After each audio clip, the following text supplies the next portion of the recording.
wabarakatuh. Innal hamdalillah nahmaduhu wa nasta'inuhu wa nastaghfiruh wa na'udzu billahi min shururi anfusina wa min sayyiati a'malina man yahdihillahu fala mudilla lahu wa man yudlil fala hadiyalah. Asyhadu an la ilaha illallah wahdahu la syarika lahu wa asyhadu anna Muhammadan abduhu wa rasuluh.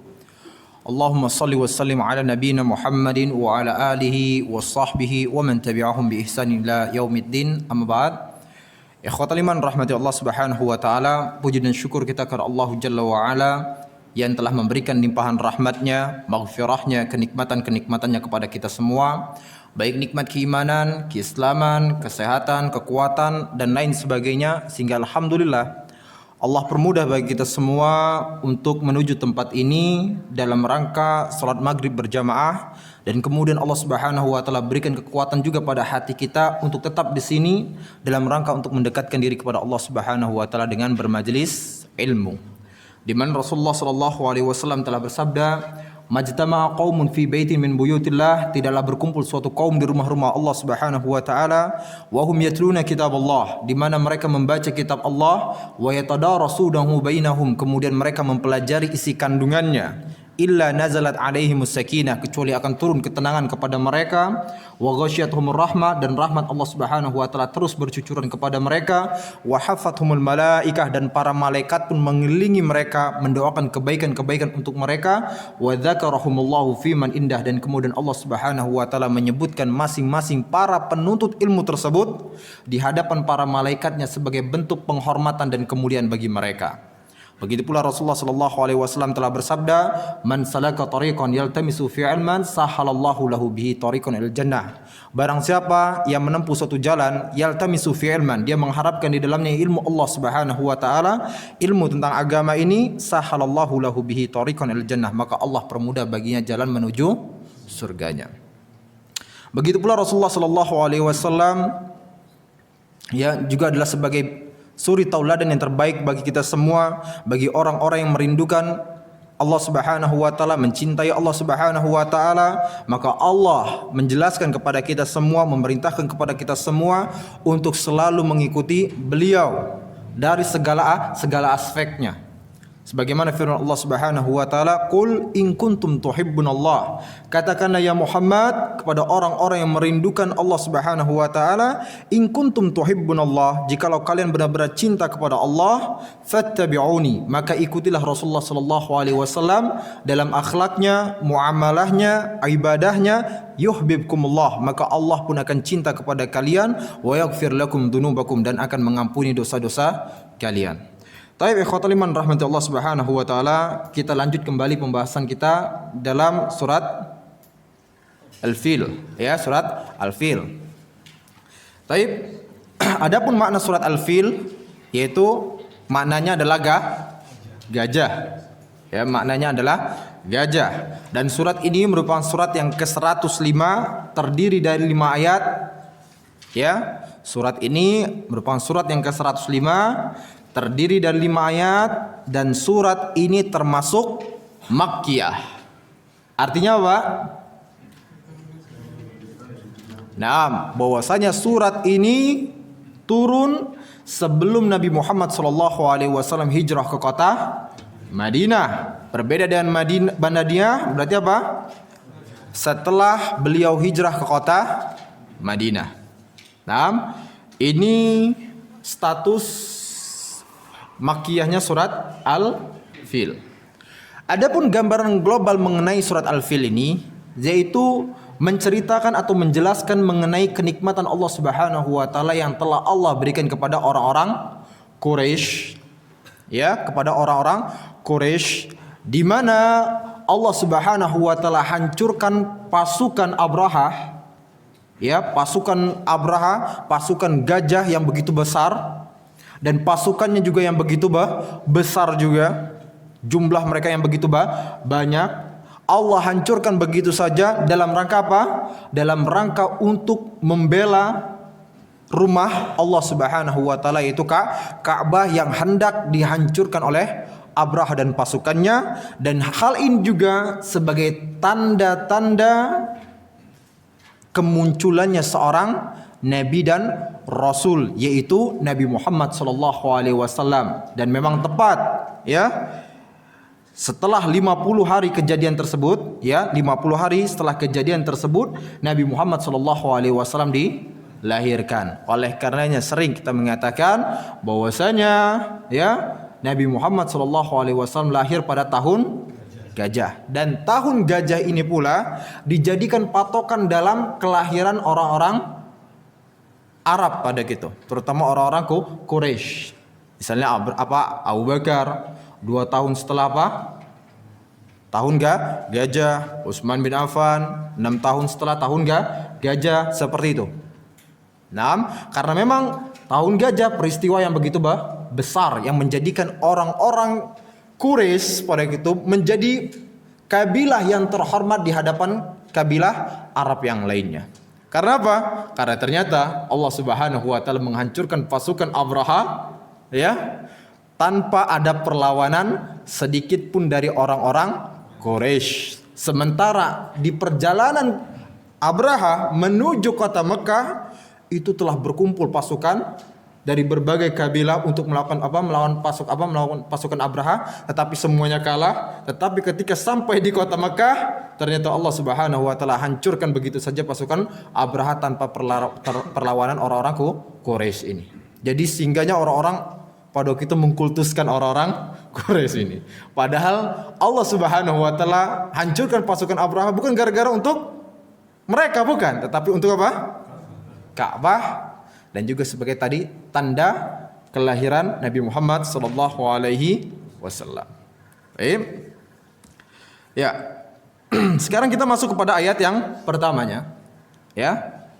Alam tara kaifa fa'ala rabbuka bi ashabil fil.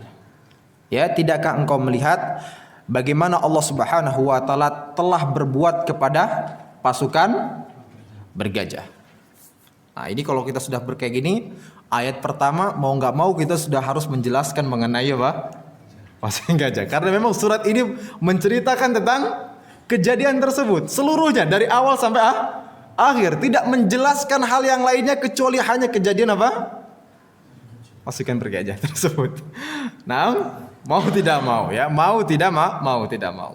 Nah, ya, dikisahkan ikhwatul iman rahmatullah subhanahu wa taala sebagaimana yang disebutkan oleh Imam Ibnu Katsir rahimahullah dengan kisah yang padat, ringkas, ya, dengan kisah yang ringkas tapi padat dan hampir mencapai kebenaran secara mutlak pada waktu itu mengenai kisah tersebut. Disebutkan bahwasanya Dzunwas, ya, Dzunwas adalah seorang raja terakhir dari Himyar yang ada di kota Yaman pada waktu itu. Nah, di mana Dzunwas ini yang telah membunuh 20.000 orang-orang Nasrani yang mereka bertauhid kepada Allah Subhanahu wa taala yang disebut dengan apa? Ashabul Ukhdud.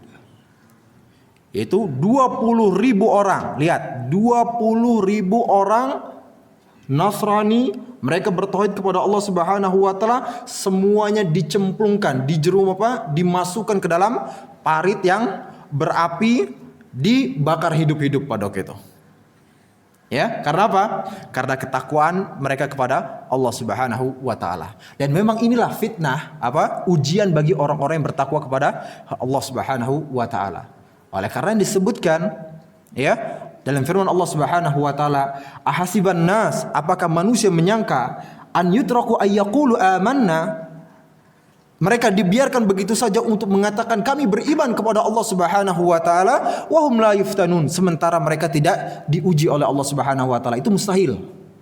Ya, tidak mustahil. Jadi siapapun di antara antum yang mengklaim saya bertakwa, saya benar-benar mendekatkan diri kepada Allah Subhanahu wa taala, tunggu dulu. Berapa besar ujian yang telah Allah berikan kepada Anda. Ya, kita bermuhasabah diri.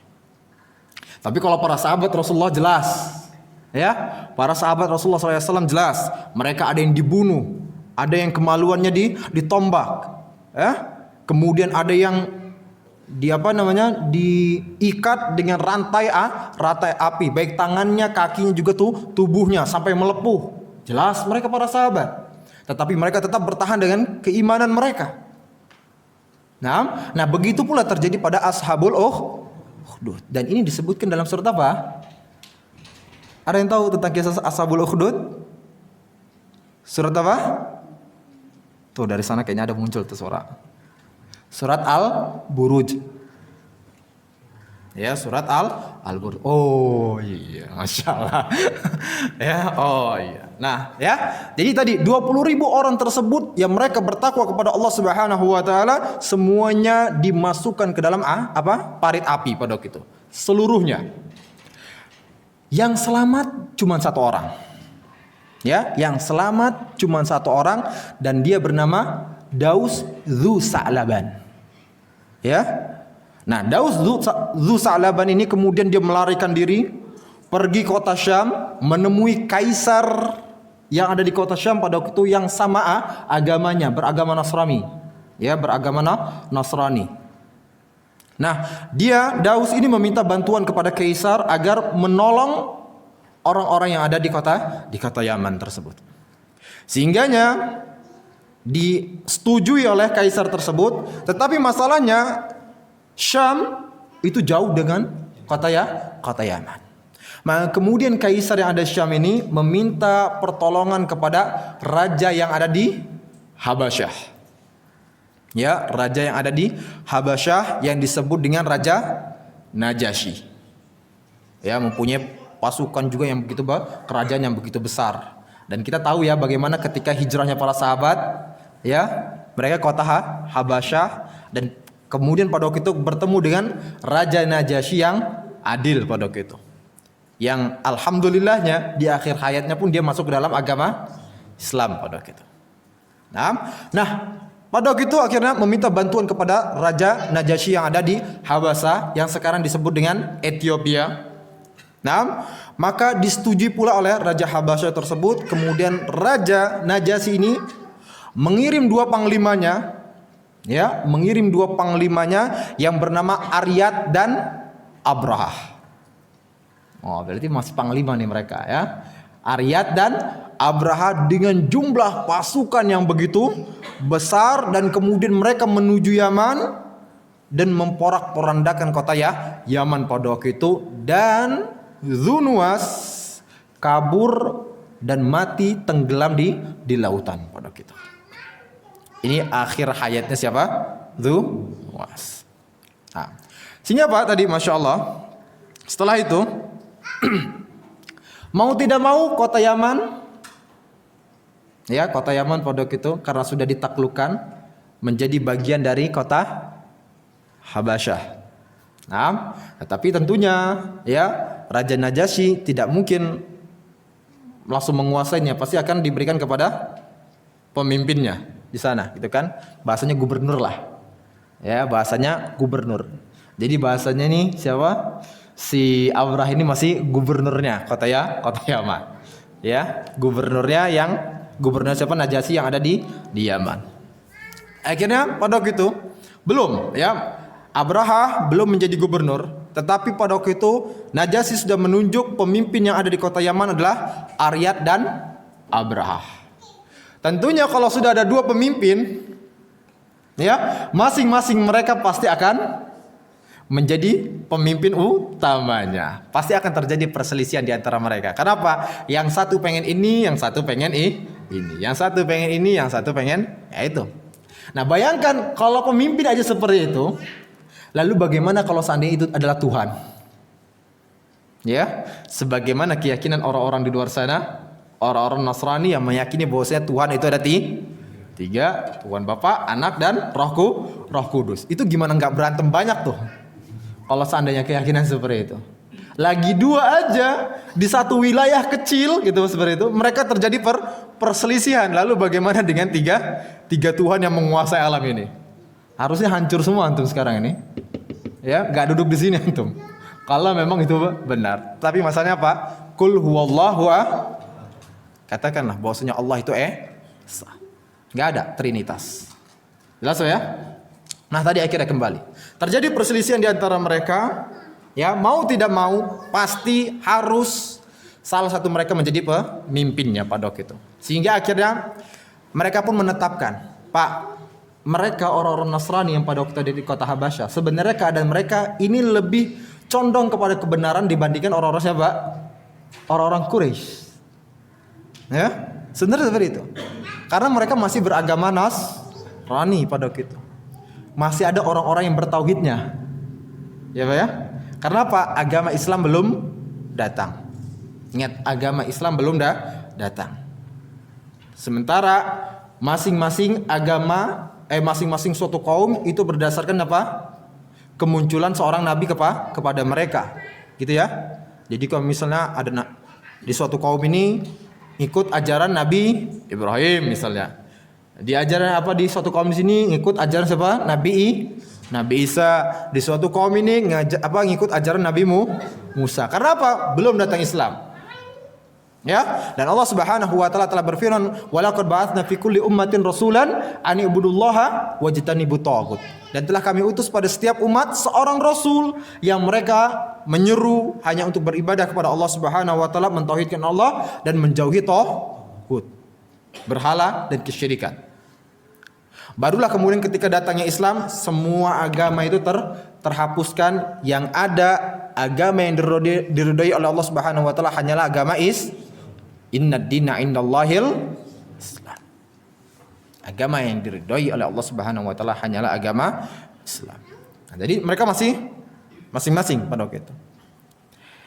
Nah, pada waktu itu akhirnya Aryad dan Abraham menetapkan, ya kata mereka, perselisihan di antara kita nggak perlu harus kita mengikut sertakan para pasukan yang lain. Nggak perlu kita harus mengorbankan pasukan kita. Tuh masih ada ini jiwa-jiwa yang seperti itu Pak ya. Ini nggak benar-benar terbawa hawa nafsu enggak. Ya. Akhirnya mereka menetapkan udah.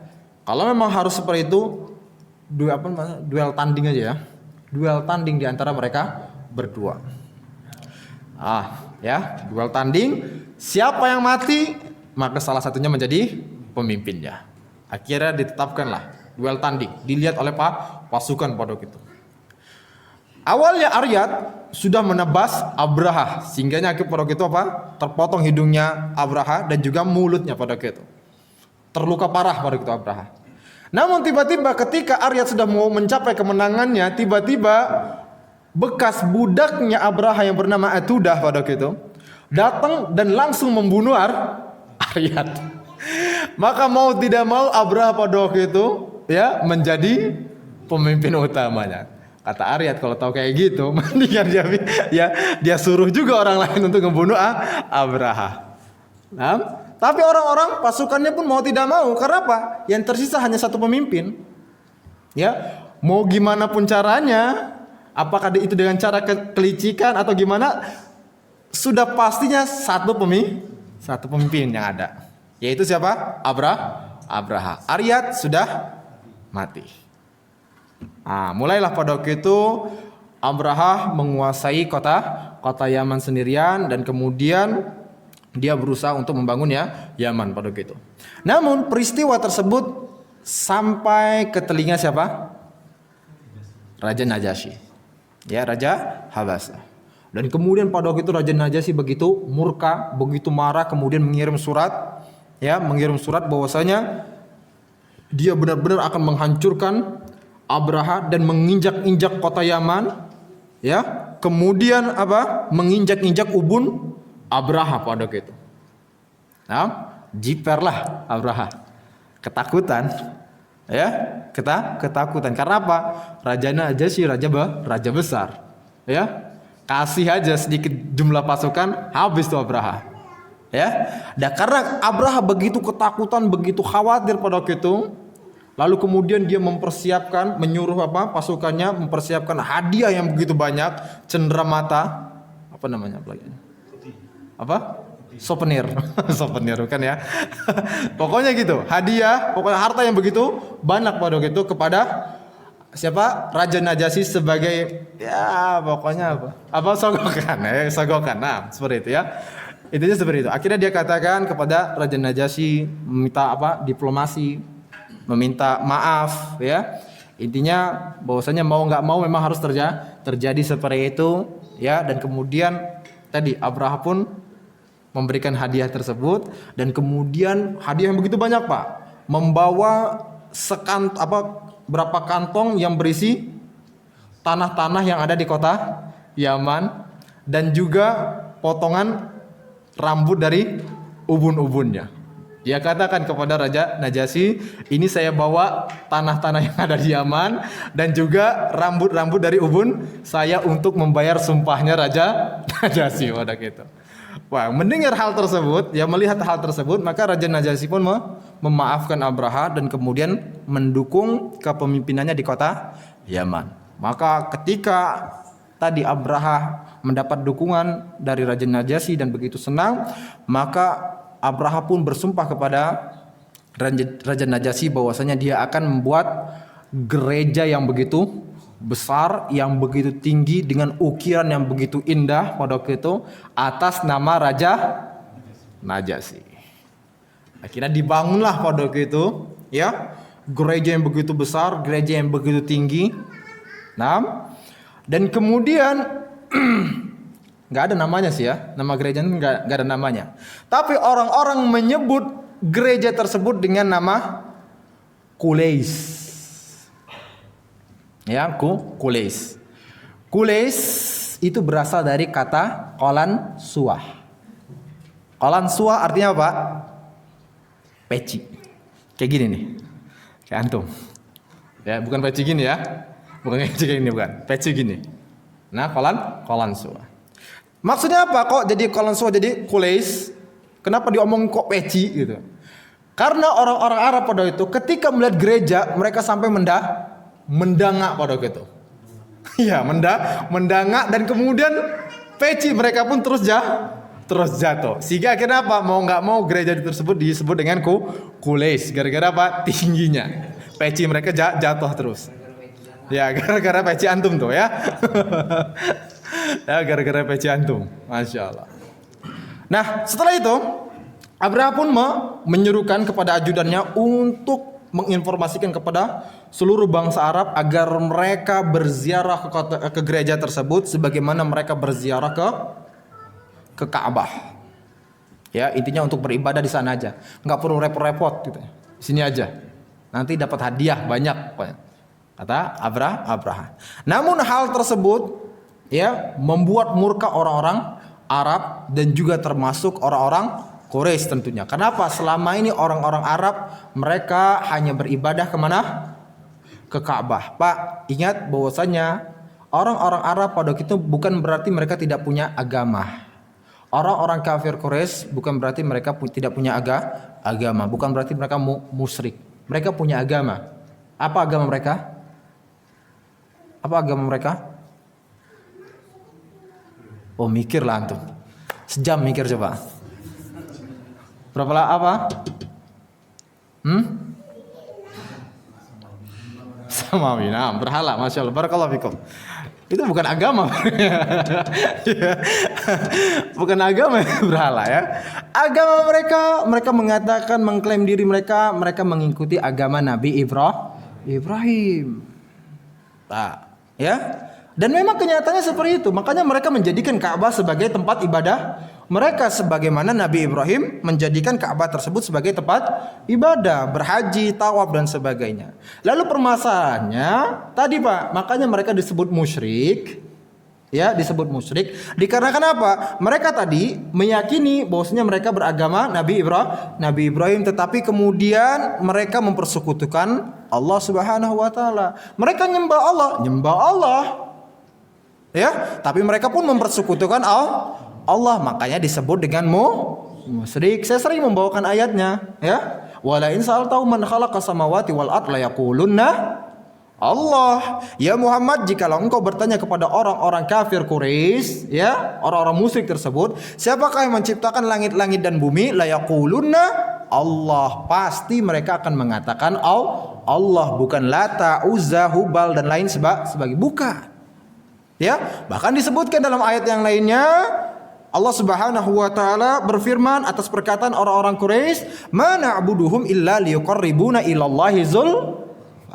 Kami nggak menyembah berhala-berhala tersebut kecuali hanya sebagai, lihat, hanya sebagai perantara, media-media yang akan mendekatkan kami kepada Allah Subhanahu wa taala sedekat-dekatnya. Jelas Pak ya? Jelas? Itu kenapa mereka disebut dengan musyrik. Jadi mereka percaya dengan Allah tapi mereka mempersekutukan Allah. Jelas? Nah, tadi mereka akhirnya kembali kita.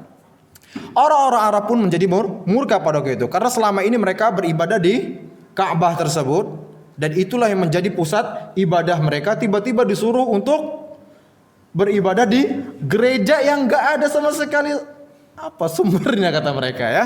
Jadi kata mereka bid'ah ini seperti itu ya. Bid'ah kalau misalnya seandainya beribadah ke gereja pada waktu itu. Nah, oh ya tambahan. Orang-orang jahiliyah pada gitu. Ya orang-orang jahiliyah yang menjadikan mereka musyrik adalah karena mereka menambah-nambah ajaran yang tidak diajarkan oleh Nabi Ibrahim. Ya, baik tambahan tersebut yang menjerumuskan mereka ke dalam kekufuran, kesyirikan, ataupun tambahan-tambahan di dalam agama tersebut yang menjerumuskan ke dalam dosa besar. Kesyirikan misalnya ya tadi mereka nyembah berhala sebagai perantara, mereka nyembah pohon sebagai perantara, mereka nyembah kuburan sebagai perantara. Nah, itu yang syiriknya misalnya. Habis itu kemudian apa? Ada juga yang dosa besarnya. Misalnya contoh ibadahnya mereka ketika tawaf di Ka'bah, ya. Kalau seandainya mereka tidak membawa pakaian kebesarnya ada di kota Makkah pada itu, mereka harus apa? Telanjang. Itu bid'ah itu, ya gitu ya. Ya, tidak diajarkan oleh Nabi Ibrahim. Nah, tadi kita kembali, ya. Akhirnya tadi membuat mereka murka sehingga akhirnya orang-orang Arab pada waktu itu ada di antara mereka ya, datang secara diam-diam masuk ke gereja tersebut. Ada yang buang kotoran di situ. Ya, buang kotoran di situ. Buang kotoran baik yang buang air kecilnya maupun buang air besarnya di dalam gereja tersebut. Kemudian ada juga di antara mereka kemudian yang membakar gereja itu diam-diam. Sehingga akhirnya hal ini dilaporkan kepada Abraha dan mereka pun mengatakan bahwasanya ini adalah perbuatan orang-orang Quraisy. Karena apa? Ka'bah itu tadi dibuat ada saingan dengan ada gereja tersebut. Sehingga pada waktu itu Abraha pun mengikrarkan kepada orang-orang agar apa?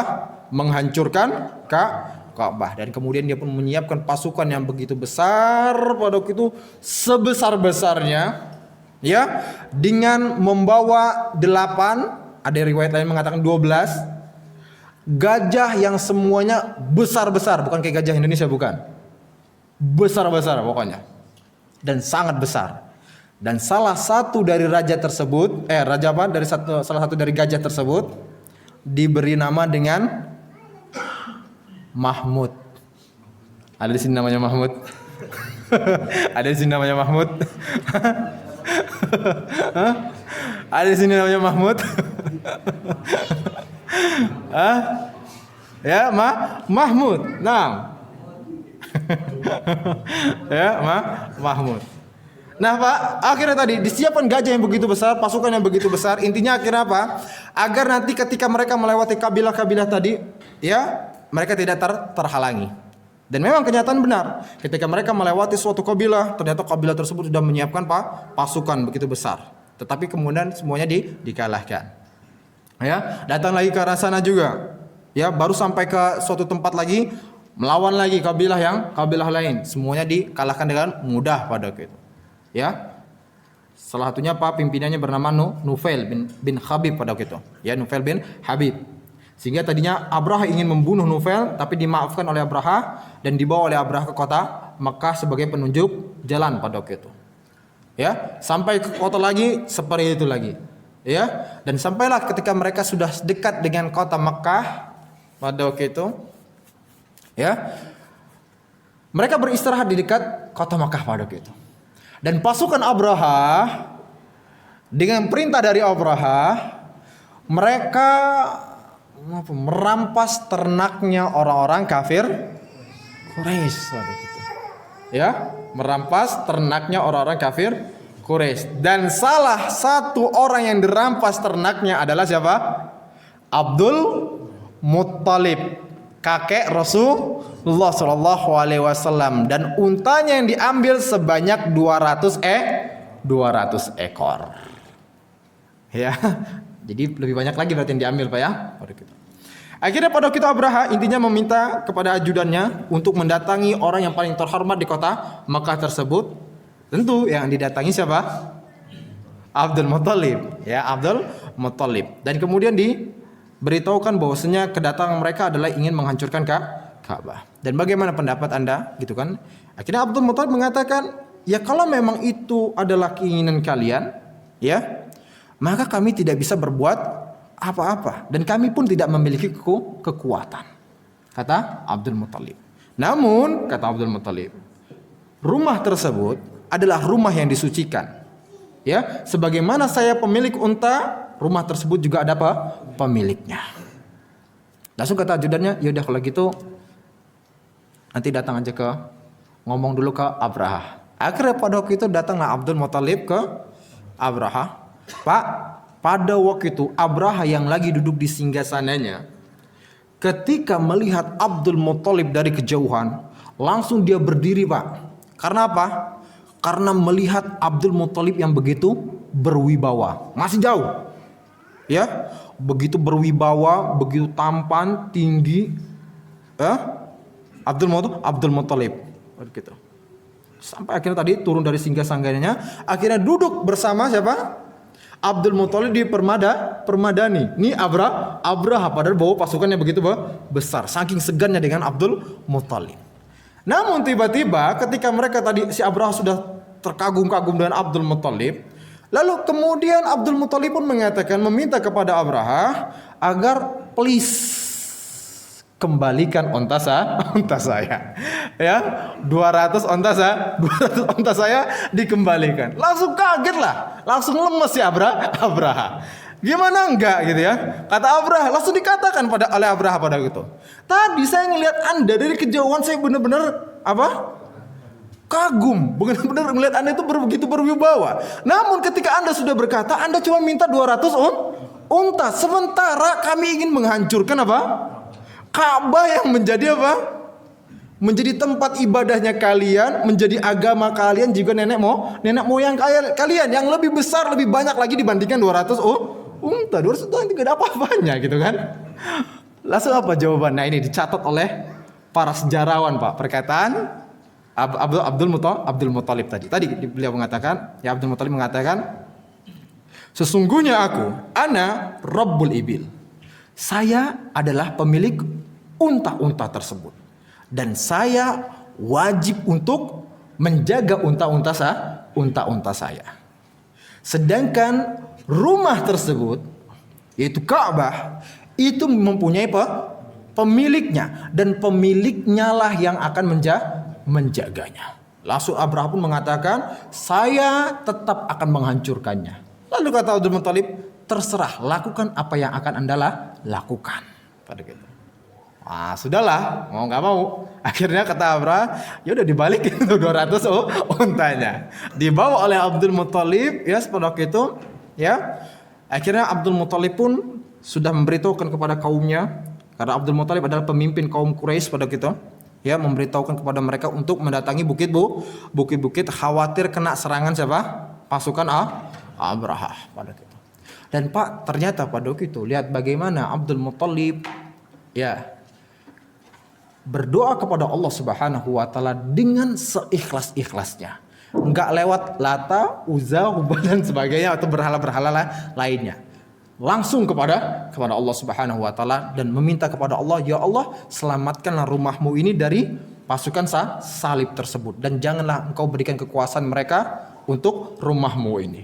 Pak, ini ya kebiasaannya mereka. Ya, kebiasaannya orang-orang kafir, ya, ketika mereka dalam keadaan terdesak baru langsung berdoanya langsung kepada Allah, ikhlas, tulus, ya, tulus. Dan itu memang disebutkan di dalam Al-Quran, ya. Allah katakan, idza raqibu fil fulk, ketika mereka naik ke sebuah bahtera, lalu kemudian bahtera tersebut terombang-ambing di lautan, ya, da'allaha mukhlishina lahuddin, maka kemudian mereka pun berdoa kepada Allah Subhanahu wa taala dengan penuh ketulusan. Falamma najjahum ilal bar, akan tetapi ketika Allah Subhanahu wa taala menyelamatkan kembali mereka ke daratan, idahum yusyrikun, mereka melakukan kesyirikan lagi. Kalau udah tenang, syirik lagi. Kalau lagi darurat, langsung kepada Allah Subhanahu wa taala. Ya, ini akalnya dah nggak benar. Ya, akalnya nggak benar. Ya, nah Abdul Muthalib pun juga seperti itu ada gitu. Dia langsung berdoa kepada Allah Subhanahu wa taala. Ya, akhirnya mereka pergi. Dan Abraha pada waktu itu sudah mempersiapkan pasukannya, ya, dipimpin dengan siapa tadi Pak? Gajah apa namanya? Mahmud. Nah, ya. Tapi Pak, nah inilah tanda-tanda kekuasaan Allah Subhanahu wa taala. Mahmud ini atau raja apa gajah ini, ketika disuruh bangun dan kemudian diarahkan ke arah Mekah, dia nggak mau berdiri, nggak mau sama sekali. Dicongkel-congkel dan sebagainya, nggak mau berdiri pada gitu. Tetapi ketika diarahkan ke arah kiri, dia langsung bergerak, lari seperti itu ya. Ke arah kanan lari juga seperti itu. Pas dibalikin ke arah Yaman, begitu juga lebih kencang lagi dia.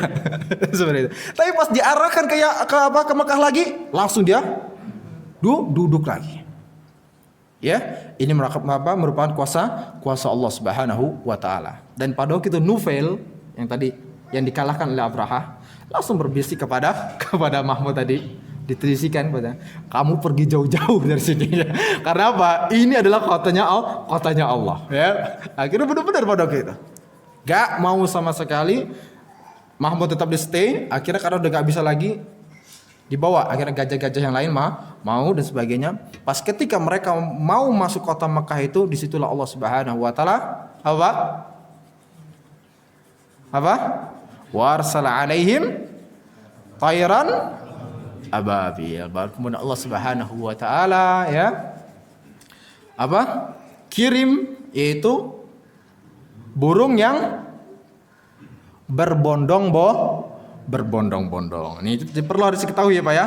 Jadi jangan ketika disebut tayran ababil disebut apa? Burung ababil, bukan burung ababil ya. Ababil bukan nama burung. Ababil adalah nama keadaan burung-burung tersebut yang datang berbondong-bondong dan secara beriringan. Nah, orang-orang kan sering mengatakan, itu burung ababil, padahal bukan seperti itu.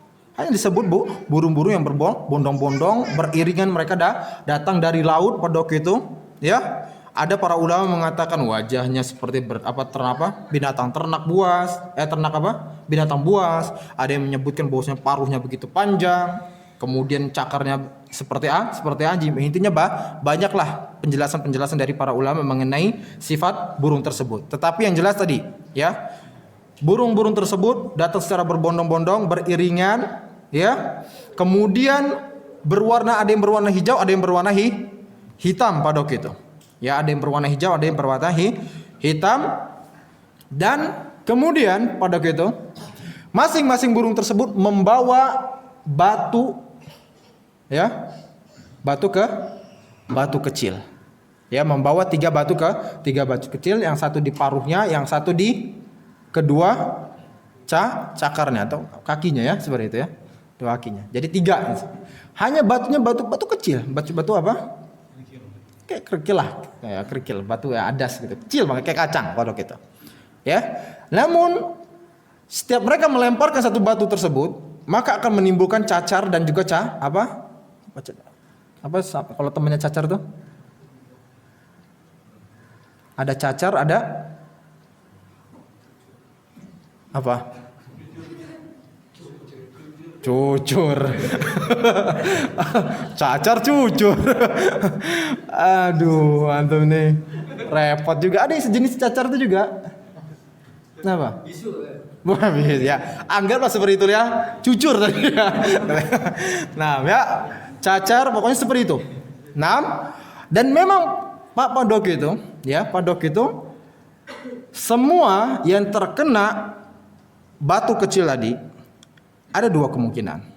Ya, ada dua kemungkinan. Kalau enggak binasa, kalau enggak dia apa? Selamat tapi dalam keadaan terluka dan cacat yang begitu parah. Itulah keadaan pasukan Abrahah. Baik. Ini kita masuk dulu ya kepada ayat yang keduanya ya. Masuk ya. Itu tadi ayat ke-1 Pak. Ayat ke-1-nya panjang Pak ya. Dengan kisah-kisahnya.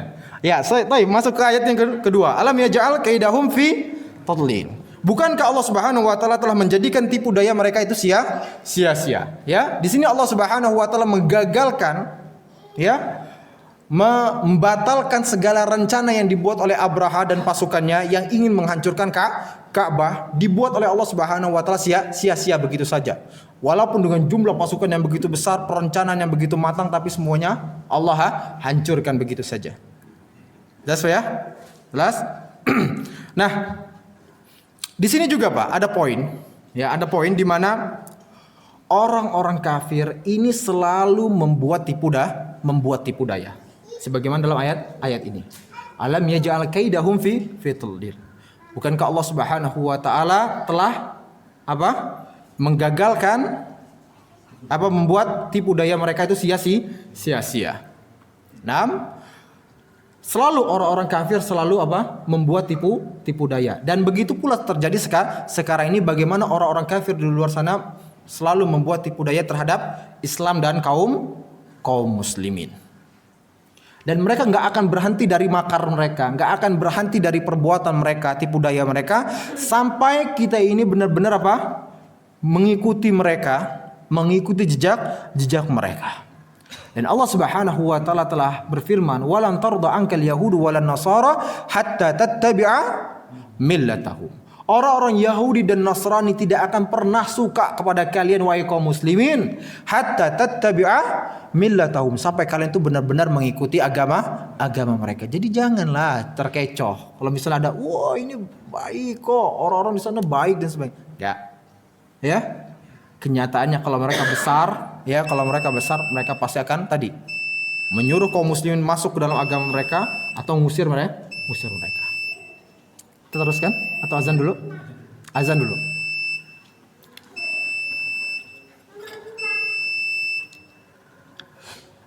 Tadi kita katakan bagaimana orang-orang kafir selalu membuat tipu daya, ya, trik-trik mereka, makar mereka untuk apa? Untuk mengelabui Islam dan kaum muslimin. Tadi kita bawakan dalilnya. Namun ikhwatal iman rahmati Allah Subhanahu wa taala, Allah Subhanahu wa taala senantiasa akan menolong kita selama kita pun selalu mendekat kepada Allah Subhanahu wa taala, bertakwa kepada Allah Subhanahu wa taala, terus beribadah kepadanya, maka sungguh ya segala makar mereka, tipu daya mereka semuanya tidak ada artinya, enggak memberikan suatu kemudaratan apapun kepada kita semua. Dan hal ini sebagaimana firman Allah Subhanahu wa taala, "In tamsaskum hasanatun tasuhum." Apabila kalian mendapatkan suatu kebaikan, tasuhum, maka hal itu membuat orang-orang kafir bersedih hati. Wa in tusibukum sayi'atun yafrahu biha. Akan tetapi apabila kalian mendapatkan suatu musibah atau apapun itu yang tidak mengenakan, yafrahu biha, maka mereka pun akan berbahagia. Tapi kemudian Allah Subhanahu wa taala mengatakan, wa in tasbiru wa tattaqu, akan tetapi kalau seandainya kalian bersabar ya terhadap ujian tersebut, wa tattaqu, dan bertakwa kepada Allah Subhanahu wa taala, la yadurrukum kaiduhum syai'a, maka sungguh tipu muslihat mereka, tipu daya mereka, makar mereka itu tidak akan membahayakan kalian sedikit pun. Innallaha bima ya'maluna muhit. Dan sesungguhnya Allah Subhanahu wa taala Maha mengetahui apa yang mereka lakukan. Dan jadi untuk mengalahkan makar-makarnya orang-orang kafir tentunya hanyalah cukup dengan apa? Bersabar dan bertakwa kepada Allah Subhanahu wa taala, maka Allah lah yang akan memberikan pertolongan kepada kita semua. Namun sekarang kenapa kaum muslimin terombang-ambing? Ya jelas. Ya jelas bagaimana kaum muslimin di luar sana salat aja males-malesan. Salat berjamaah enggak juga. Jangankan sholat berjamaah, sholatnya aja bolong gitu kan. Itu bagaimana? Ya, zakatnya juga seperti itu. Tidak dilaksanakan, hanya zakat fitri aja. Itu pun emaknya yang bayarin. Ya, itu pun emaknya yang bayar. Nah, ini susah nih. Ya, repot. Ya, puasa juga seperti itu. Ya, baru pagi harinya sahur, jam 6-nya ya, sarapan. Sudah siap kopi, pisang dan sebagainya. Ya, benar. Ya, dan lain sebagainya. Ini yang membuat kaum muslimin terombang-ambing. Dan ini pula yang disabdakan oleh Rasulullah SAW, bagaimana kaum muslimin di akhir zaman ini banyak, tapi bagaikan apa? Makanan, bagaikan buih, ya, bagaikan makanan di suatu tampah yang digerubuni apa? Serangga. Ya, lalu kemudian para sahabat pun bertanya kepada Rasulullah, ya Rasulullah, apakah gara-gara jumlahnya sedikit ya Rasulullah? Kenapa kok bisa kaum muslimin seperti itu? Sementara kita aja dikit bisa menguasai dunia gitu ya. Persia kalah sama kita biasanya gitu kan. Itu benar-benar ini, ditakutin kita sama orang-orang Persia, ditakutin sama orang-orang Romawi. Kok jumlah mereka di akhir zaman begitu banyak, tapi kok mereka bagaikan tadi makanan seperti itu digerubungin oleh serangga. Diberikan oleh Rasulullah SAW, diberitahukan mereka bagaikan buih-buih di lautan gara-gara apa? Hubbud dunya wa karahiyatul, cinta kepada dunia tapi benci kepada kematian. Sini itu dan sebagainya. Ya. Jadi budak-budak dunia. Nah, budak-budak dunia. Boleh, kita mencari dunia boleh. Ya, tapi jadikan dunia itu di tangan kita. Hati kita senantiasa terikat dengan akhirat. Terikat dengan Allah Subhanahu wa taala. Ini enggak ada masalah. Ya, Ali bin Abi Thalib mengatakan hal tersebut, irtahalatid dunya mudbira, sungguh dunia ini akan meninggalkan kita, wartahalatil akhirah muqbilah, sedangkan akhirat itu akan mendatangi kita. Walikulli wahidin minhuma banun, masing-masing dari dua kehidupan itu mempunyai anak-anaknya. Fakunu min abnail akhirah, maka jadilah kalian sebagai anak-anak akhirat yang kalian beribadah kepada Allah, cari harta yang banyak, kemudian berinfak di jalan Allah Subhanahu wa taala, ya. Makan, ya, untuk memperkuat tubuh kita agar kita bisa beribadah kepada Allah Subhanahu wa taala. Lakukan hal tersebut. Ya. Kunu min abnail akhirah. Jadilah kalian anak-anak akhirat, wala takunu min abnaid dunya, dan janganlah kalian menjadi anak-anak dunia, budak-budak dunia. Boleh. Ya Pak ya, boleh kita cari dunia tapi jadikan di tangan kita, bukan di hati kita. Jelas ya? Baik. Maka kemudian ayat yang ketiganya, warsala alaihim tayran ababil. Tadi ya, Allah Subhanahu wa taala mengirimkan kepada mereka burung-burung yang berbondong-bondong. Tadi kita katakan ababil itu bukan nama burungnya, tetapi nama keadaan burungnya yang datang berbondong-bondong. Nah, kemudian tarmihim bihijaratim min sijil. Kemudian burung tersebut melemparkan kepada mereka ya batu atau tanah yang terbakar. Nah, yang dibakar pada waktu itu.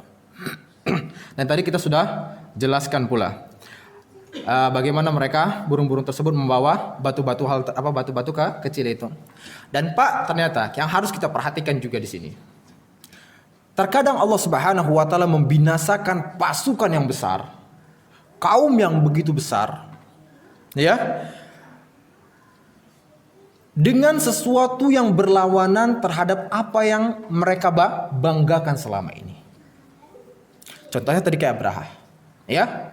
Abraha sudah membanggakan pasukannya, membanggakan dirinya, membanggakan pasukannya, kerajaannya yang begitu besar, yang sudah ditakuti oleh manusia, nggak ada manusia yang berani lagi. Namun kemudian Allah Subhanahu wa taala membinasakan Abraha dengan sesuatu apa? Kecil. Ya, enggak Allah Subhanahu wa taala tiba-tiba datengin monster raksasa, enggak gitu ya. Enggak, ya. Raksasa gini dan sebagainya, enggak. Burung kecil-kecil, kemudian apa? Dengan batu-batu yang kecil-kecil pula. Ya, Allah kemudian binasakan mereka. Jelas ya? Gara-gara apa? Allah ingin meremehkan mereka, menghinakan mereka. Jangan sombong, jangan abang memberikan pelajaran kepada manusia. Kalian itu nggak ada apa, nggak ada apa-apanya. Nah, tayyib seperti itu. Faja'alahum ka'asfim ma'kul. Ya, kemudian Allah Subhanahu wa taala menjadikan mereka seperti daun-daun yang dimakan ulat. Tadi kita sebutkan bahwasanya keadaan pasukan Abraha itu ada dua keadaan. Kalau enggak satu apa, Pak? Binasa. Kalau enggak yang kedua apa? Selamat, tapi dia mengalami luka yang begitu parah dan cacat yang begitu hebatnya. Yang binasa contohnya Abraha sendiri. Ya, Abraha sendiri, Pak. Abraha pada waktu itu sempat selamat. Ya, melarikan diri. Ya, diriwayatkan bahwasanya Abraha sempat selamat dan kemudian melarikan diri ke kota Son'a, kota Yaman pada waktu itu. Tetapi selama pelariannya, Pak, jarinya satu persatu terputus, meleleh tadi. Ya, terputus tuh. Ya, kulit-kulitnya pun terputus sampai dia di kota Son'a, dadanya pun terbelah gara-gara apa? Kulitnya tadi sudah mengelupas. Dan dia pun sempat menceritakan kepada orang-orang apa yang terjadi pada dirinya dan juga pasukannya. Sehingga akhirnya apa, Pak? Pada waktu itu orang-orang yang ada di kota Son'a menyaksikan sendiri bagaimana dada Abraha pada waktu itu terbelah dan kemudian jantungnya pun hancur. Ini yang terjadi pada Abraha. Allah siksa dulu dia di dunia sebelum dia mendapatkan siksa di akhirat. Ya, itu yang binasa. Yang selamat sebagaimana disebutkan oleh Aisyah radhiyallahu anha bahwasanya dia pernah melihat seorang pawang gajah, ya pawang gajahnya siapa? Abraha pada waktu itu. Bagaimana keadaannya yang cacat, ya, penuh dengan luka, kemudian nggak bisa berjalan, ya nggak bisa berjalan dan kemudian meminta-minta di tengah-tengah manusia. Itu yang selamatnya terhinakan di dunia. Nah, ini Pak, seluruh kejadian atau kisah yang terjadi, ya, yang terkandung dalam surat Al-Fil, penuh dengan kisah, masya Allah. Baik, semoga apa yang kita pelajari hari ini bermanfaat bagi kita semua dan menjadi pelajaran dalam kehidupan kita dan menjadikan kita hamba-hamba yang bertakwa kepada Allah Subhanahu wa taala yang tunduk kepadanya. Semoga Allah Subhanahu wa taala memasukkan kita ke dalam surganya. Amin ya rabbal alamin. Mari kita tutup dengan baca doa kafaratul majelis. Subhanallah. Bihamdika la ilaha illa anta astaghfiruka wa atubu ilaik. Sekian, assalamualaikum warahmatullahi wabarakatuh.